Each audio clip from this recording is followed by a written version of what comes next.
Hey everyone, today we're going to tackle a weekend project that is going to completely change the look and feel of your garden. I'm going to walk you through step by step how to build a super durable and professional looking garden edge that you'll be seriously proud of. So let's get our hands dirty. You've seen this before, right? Maybe it's even in your own backyard, that undefined, kind of messy border where the lawn just sort of bleeds right into the garden bed. It just doesn't have any structure, and it can make the whole yard feel a little unfinished. And this, well, this is the goal. A sharp, clean, beautiful edge that just gives your garden that polished, professionally landscaped look.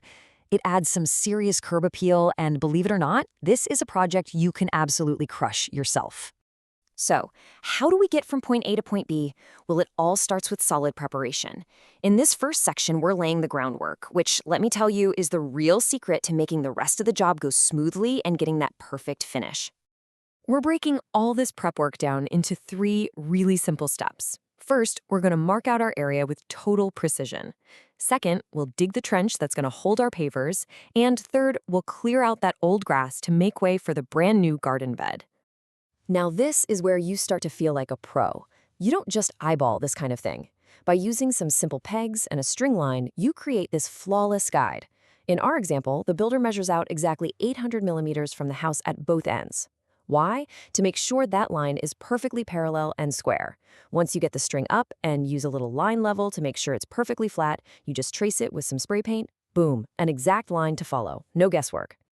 Okay, you're going to hear the word footing thrown around in projects like this. Don't let the jargon intimidate you. All it is that little trench you're digging. You filled this trench with your base mixture, and that creates a rock-solid foundation that stops your pavers from shifting or sinking over the years. So bottom line, a good footing means a long-lasting edge. Simple as that. So how wide do you make this footing? Well, here's a fantastic rule of thumb. If your paver is 200 millimeters wide, you're going to want to dig your trench to about 250 millimeters. Why the extra space? That gives you 50 millimeters, or about 2 inches, of what I like to call playroom. It just makes it so much easier to get the pavers in place and pack that cement mix tightly around them. All right, get ready because this next part is a total game changer for any DIYer. Section 2 is all about what's called the dry mix method. This is a pro tip that honestly makes laying pavers completely stress-free. And this quote from Bill at Bill Show 2 really says it all. The big secret is to forget the old way of mixing your sand and cement with a bunch of water in a wheelbarrow. Instead, you just put the mixture into the trench completely dry. This one tiny change makes all the difference in the world. Let's break down why this is so huge. With a traditional wet mix, you're on the clock. It starts hardening right away, which is super stressful when you're trying to get every single paver perfectly level. And it's just plain messy. But with the dry mix method, you have all the time in the world. You can adjust, tap, and level each paver with no rush at all. It's clean, it's simple, and it's way more forgiving. So here's the process. You just fill a section of the trench with your dry mix. You place your first paver, check the level from side to side and front to back. Then you use a rubber mallet to just gently tap, tap, tap it into the perfect position. Once you're happy, you move right on to the next one. After you've laid a few, here's the magic part. You just lightly mist the dry mix with a hose. The water soaks right in and starts the chemical reaction, hardening that concrete right in place. It's genius. But what about the corners? No problem at all. For a really clean flush cut to fit a corner perfectly, the easiest tool you can use is just a simple angle grinder with a diamond blade on it. This will give you a beautiful factory quality cut every single time. Okay, with the heavy lifting done, it is time for the fun part. In Section 3, we're bringing this whole thing to life with the plants and pebbles that are gonna really make this project pop. So here's your final checklist. First, and this is crucial, lay down a weed mat. This is going to stop grass and weeds from popping up through your beautiful new garden bed later on.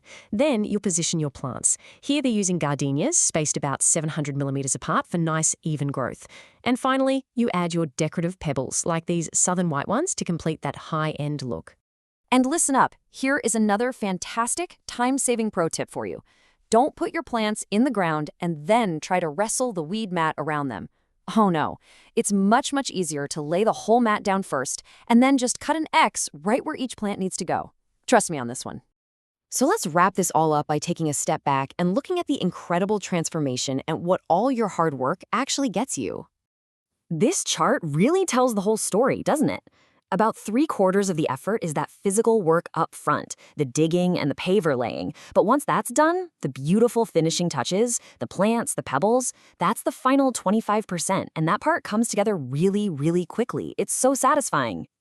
And the total time commitment for this amazing transformation, get this, it's about half a day to maybe 3/4 of a day's work. That is it. You can completely elevate your home's entire look in a single Saturday.